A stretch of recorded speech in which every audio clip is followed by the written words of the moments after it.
السلام علیکم۔ اعوذ باللہ من الشیطان الرجیم، بسم اللہ الرحمن الرحیم۔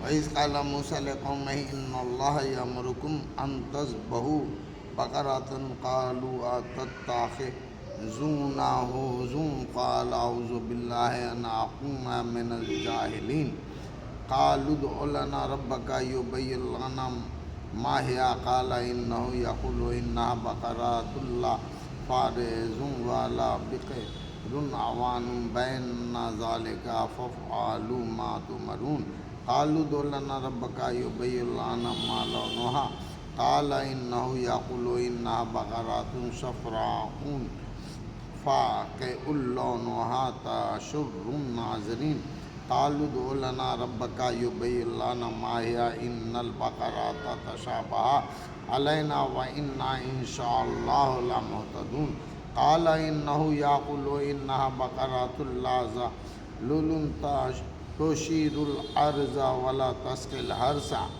مُسَلَّمَاتٌ لَّا شِيَاطَ فِيهَا قَالُوا الْآنَ جِئْتَ بِالْحَقِّ فَذَبَحُوهَا وَمَا كَادُوا يَفْعَلُونَ وَإِذْ قَتَلْتُمْ نَفْسًا فَادَّارَأْتُمْ فِيهَا وَاللَّهُ مُخْرِجٌ مَّا كُنتُمْ تَكْتُمُونَ فَقُلْنَا اضْرِبُوهُ بِبَعْضِهَا كَذَٰلِكَ يُحْيِي اللَّهُ الْمَوْتَىٰ وَيُرِيكُمْ آيَاتِهِ لَعَلَّكُمْ تَعْقِلُونَ۔ ترجمہ۔ اور جب موسیٰ نے اپنی قوم سے کہا کہ اللہ تم کو حکم دیتا ہے کہ تم ایک گائے ذبح کرو، انہوں نے کہا کیا تم ہم سے ہنسی کر رہے ہو؟ موسیٰ نے کہا کہ میں اللہ کی پناہ مانگتا ہوں کہ میں ایسا نادان بنوں۔ انہوں نے کہا اپنے رب سے درخواست کرو کہ وہ ہم سے بیان کرے کہ وہ گائے کیسی ہو۔ موسیٰ نے کہا اللہ فرماتا ہے کہ وہ گائے نہ بوڑھی ہو نہ بچہ ان کے بیچ کی ہو، اب کر ڈالو جو حکم تم کو ملا ہے۔ انہوں نے کہا اپنے رب سے درخواست کرو وہ بیان کرے کہ اس کا رنگ کیا ہو۔ موسیٰ نے کہا اللہ فرماتا ہے کہ وہ گہرے زرد رنگ کی ہو، دیکھنے والوں کو اچھی معلوم ہوتی ہو۔ انہوں نے کہا اپنے رب سے درخواست کرو کہ وہ ہم سے بیان کر دے کہ وہ کیسی ہو، کیونکہ گائے میں ہم کو شبہ پڑ گیا ہے، اور اللہ نے چاہا تو ہم راہ پا لیں گے۔ موسیٰ نے کہا اللہ فرماتا ہے کہ وہ ایسی گائے ہو کہ محنت کرنے والی نہ ہو، زمین کو جوتنے والی اور کھیتوں کو پانی دینے والی نہ ہو، وہ سالم ہو، اس میں کوئی داغ نہ ہو۔ انہوں نے کہا اب تم واضح بات لائے۔ پھر انہوں نے اس کو ذبح کیا اور وہ ذبح کرتے نظر نہ آتے تھے، اور جب تم نے ایک شخص کو مار ڈالا پھر ایک دوسرے پر اس کا الزام ڈالنے لگے، حالانکہ اللہ کو ظاہر کرنا منظور تھا۔ جو کچھ تم نے چھپانا چاہتے تھے، پس ہم نے حکم دیا کہ مارو اس مردے کو، اس گائے کا ایک ٹکڑا اس طرح زندہ کرتا ہے اللہ مردوں کو، اور وہ تم کو اپنی نشانیاں دکھاتا ہے تاکہ تم سمجھو۔ تفسیر۔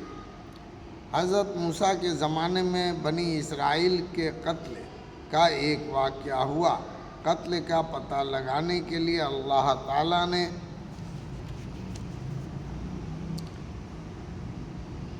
نبی کے واسطے سے ان کو یہ حکم دیا کہ ایک گائے ذبح کرو اور اس کا گوشت مقتول پر مارو۔ مقتول اللہ کے حکم سے قاتل کا نام بتا دے گا۔ یہ ایک معجزاتی تدبیر تھی جو چند مقاصد کے لیے اختیار کی گئی۔ یہ مصر میں لمبی مدت تک قیام کرنے کی وجہ سے بنی اسرائیل مصر تہذیب اور رسوم کی متاثر ہو گئے۔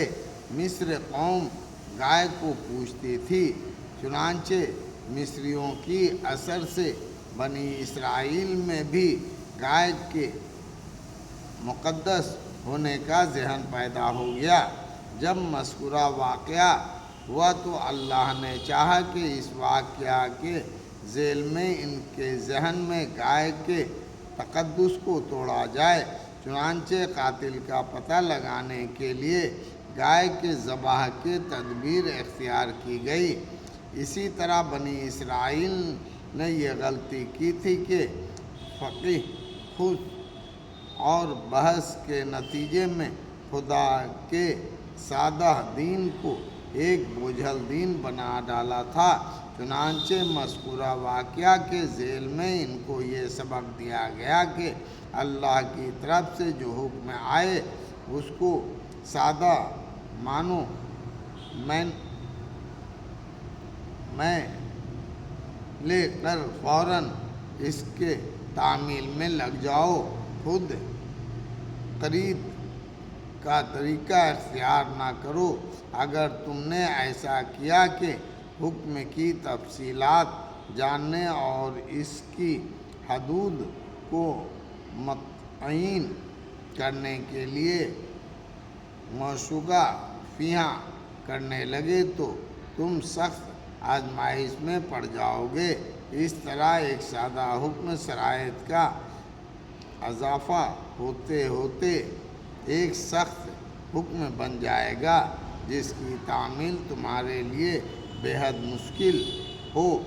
اس واقعہ کے ذریعہ بنی اسرائیل کو بتایا گیا ہے کہ دوسری زندگی اس طرح ایک ممکن زندگی ہے جیسے پہلی زندگی۔ اللہ ہر آدمی کو مرنے کے بعد زندہ کر دے گا اور اس کو دوبارہ ایک نئی دنیا میں اٹھائے گا۔ اللہ اکبر۔